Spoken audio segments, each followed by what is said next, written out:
Bismillahirrahmanirrahim. Assalamualaikum warahmatullahi wabarakatuh. Alhamdulillah wa syukurillah wa ni'matillah wa la hawla wa la quwata illa billahil aliyyil azim. Asyhadu an la ilaha illallah wa asyhadu anna muhammadur rasulullah. Allahumma salli ala sayyidina Muhammad wa ala ali sayyidina Muhammad. Hasbi rabbi zalallah wa fi qalbi ghairullah.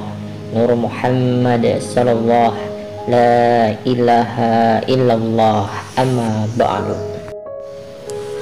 Allah adalah nama, Tuhan derajatnya, dan hakikatnya adalah zat. Zat inilah yang hak, sebelum ada yang awal dan sebelum tidak ada apa-apa.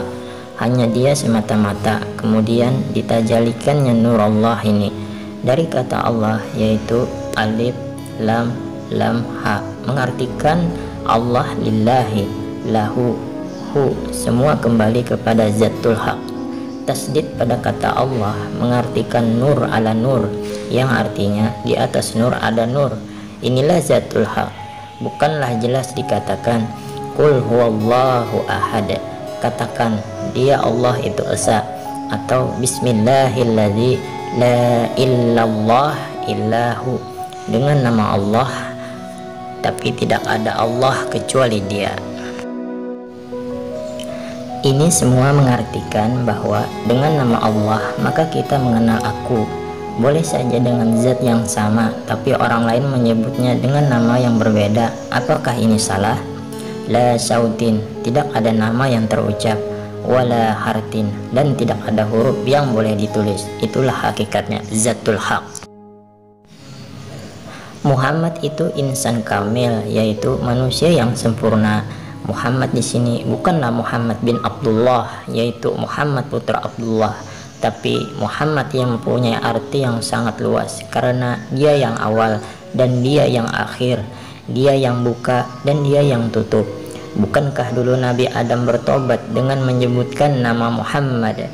Ini menandakan bahwa sebelum ada Nabi Adam, Muhammad sudah ada. Seluruh nabi-nabi yang ada hakikatnya adalah Muhammad. Jadi salah kalau kita menyangka bahwa Muhammad sudah mati, karena dia itu rahmatan lil alamin, atau rahmat bagi seluruh alam. Tidak mungkin kita yang dirahmati masih hidup, sementara yang memberikan rahmat sudah mati. Sesungguhnya Muhammad ada di dalam diri setiap manusia. Jadi jelaslah bagi kita bahwa Muhammad bukan jasmani saja, tapi ada Muhammad rohani, sebagaimana dalam syahadat Rasul. Muhammad bin Abdullah telah bersaksi, wa asyhadu anna Muhammadar Rasulullah, bukan wa asyhadu anna Rasulullah, berarti dalam Muhammad ada Muhammad. Al-Quran bukan sebagai kitab suci umat Islam saja, tapi bagi umat manusia di muka bumi ini. Tetapi ia hanya berupa buku atau benda mati yang berisi petunjuk untuk menjelaskan tentang Al-Quran yang hidup yang ada pada diri manusia. Berbicara tentang manusia sama dengan berbicara tentang alam semesta, sama dengan berbicara tentang Tuhan, karena ini semua kait terkait.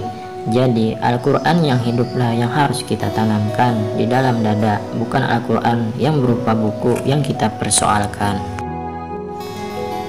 Di dalam Al-Quran ada Al-Quran, artinya Al-Quran tidak boleh diartikan secara harfiahnya saja. Ada Al-Quran yang tersembunyi, yang hanya dapat dipahami oleh mereka yang mendapatkan hidayah. Kalau saja ilmu Al-Quran ini tertulis dan boleh dibaca, maka semua orang cukup dengan membaca sudah pasti memahami ilmunya. Tapi lain ilmu, lain amalannya, karena dalam amalan kita akan mendapatkan ilmu baru. Inilah yang dimaksudkan dengan Al-Quran yang hilang tersebut, yang harus kita cari, tidak terbatas kepada kata-katanya saja. Al-Quran telah diartikan sebagai firman Allah. Kata-kata Allah berarti Allah berbicara apa yang muncul di dalam hati kita.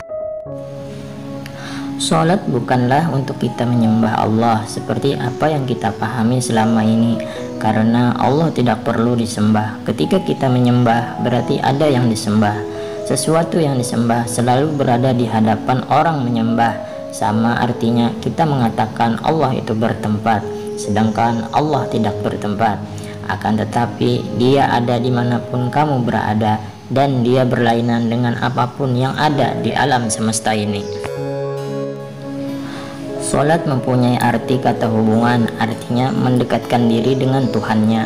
Allah ingin dikenal, oleh karenanya salat adalah untuk kita mengenal dirinya dengan dirinya, yaitu diri rahasia Allah yang ada dalam diri kita.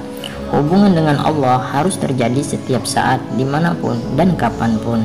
Bukankah dalam perjalanan menerima perintah salat ini Allah menghendaki 50 kali dalam sehari? Inti salat adalah mengenal diri. Mengenal diri, mengenal salat. Mengenal salat berarti mengenal Allah, sebagaimana firman-Nya, innani annallahu la ilaha illa ana fa'budu aqimis salat li zikri. Sesungguhnya aku ini Allah, tiada Tuhan selain aku. Oleh karena itu, dirikanlah salat untuk mengingat aku. Wallahu a'lam bishawab. Demikianlah, semoga bermanfaat. Wassalamualaikum warahmatullahi wabarakatuh.